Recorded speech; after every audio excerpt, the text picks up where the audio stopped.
And we're starting the French newspapers today with a lighter subject, but kind of quite a harsh angle, aren't we? It's about the Tour de France, but suspicions of doping, Flo. That's right. It's on the front page of Libération. It's not the Tour de France, it's the Tour of Doubt. And you see this really impressive photo of Christopher Froome there, the winner of yesterday's stage. But a lot of people say that his superhuman performance this year, well, it's quite suspicious. It's a little bit too superhuman, and some experts have actually openly said that there's no way that he could be performing this well au naturel, you know. And actually, in their editorial, Libération says, look, there's no evidence that he's doping, but it's quite telling that there's so much suspicion in the air, including from these race officials. This kind of open doubt is quite a change in the times. It seems like people are really fed up with this whole doping thing, and it calls on race organizers to be completely transparent about any kind of testing going on.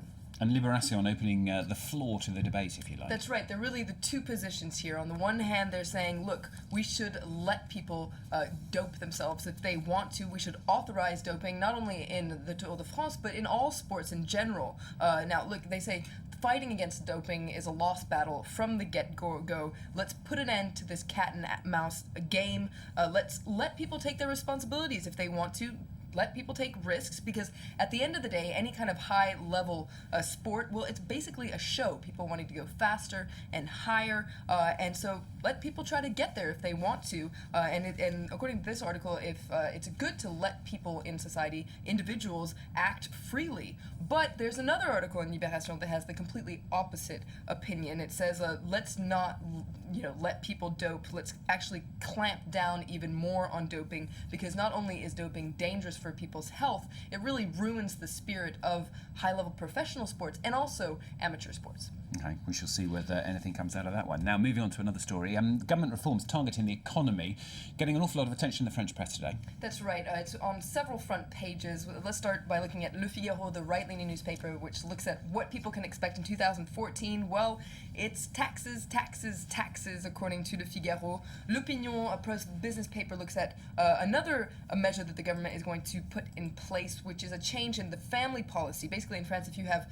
3 or more kids, a famille nombreuse, well, you get a government handout, and, L'Opinion points out that bonus is coming to an end. The government is going to change the system to, supposedly make it more egalitarian and favorable to women. And finally, Les Echos looks at another belt-tightening measure for the government, which is basically it's going to cut handouts that it gives to businesses to promote apprenticeship. But Les Echos points out that business owners are saying this is kind of contradictory with the government's goal to boost youth employment. So all these measures the government is putting in place. And meanwhile, L'Humanité, the communist newspaper, is focusing on one statistic that came out yesterday, which is about how families budget their money, and in particular lower income families. And it's quite interesting, this statistic, because when these families were asked what they would do with a 10% increase in their resources, they said that they would save money and buy food. So in 2005, they said that they would actually spend that money on leisure. So it seems like their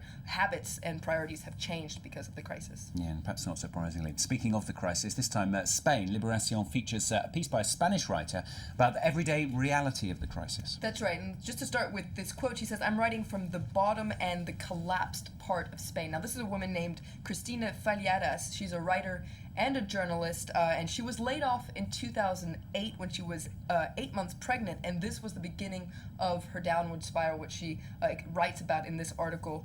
In 2012, she was evicted from her house for not paying rent. She's currently living with friends, and so she really describes what the crisis means for everyday Spaniards. She says she's just one of many of her fellow citizens who are really feel their lives have completely changed because of the crisis. It's a really interesting read. I really suggest reading it if you can.